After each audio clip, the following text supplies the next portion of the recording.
Boy designs are some of the hardest designs to come up with for painters, mainly because the characters and superheroes are either really detailed or just too simple. So what I did is I decided to make myself a Superman mask that I could offer to the kids. Being that Superman is just a guy, so it's a little bit hard to paint someone as Superman. So I came up with a Superman mask, and it's been working pretty good for me. So I start off by making a diamond in red. And next I'm going to make the Superman S.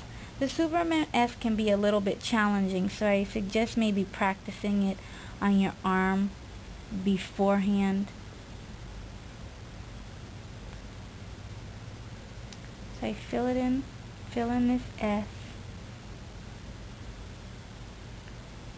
with red. So I have that to begin with. Then I'm going to create kind of like the helmet effect around this. Now imagine that their hairline is somewhere around there. So I'm going to fill it up with kind of like a metallic blue. And I'm going to go around the eyes, come around it, and just make kind of like an edge right there and fill it up. I like using the chisel brush for this. If you prefer sponging it in, that's fine too. And I'm going to go up above the Superman symbol.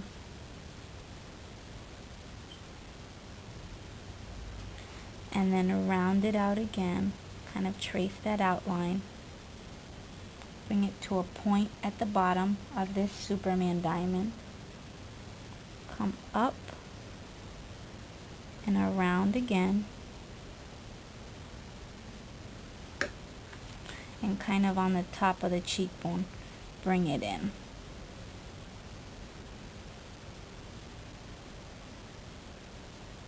Now when I'm working over the eye, especially for boys, I like to use the Star Blender or powder, but notice how I'm staying away from the eyes, so I don't mind using more paint for this.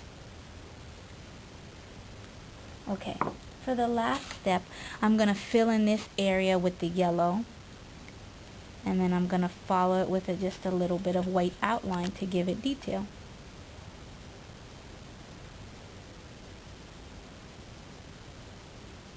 Now for older kids, this mask might not work, being that they're a little bit more specific on how they like their superheroes.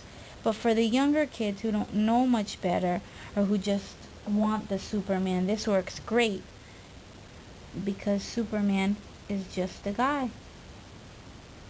And this is a way to create a face.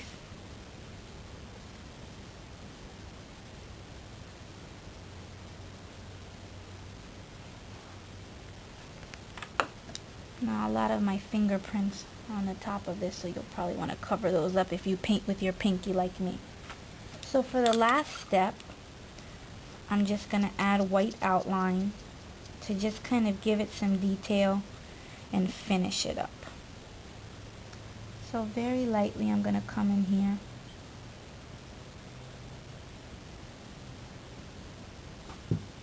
With some white detail. And I'll outline the entire mask too. Now this step is definitely optional. I like to give everything a nice outline, but sometimes time doesn't permit. Now for the outline of the actual mask, notice how I don't make all the lines even. I like to give them more of a kind of a messier, rugged appearance.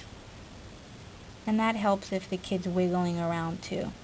Then it doesn't have to be perfect.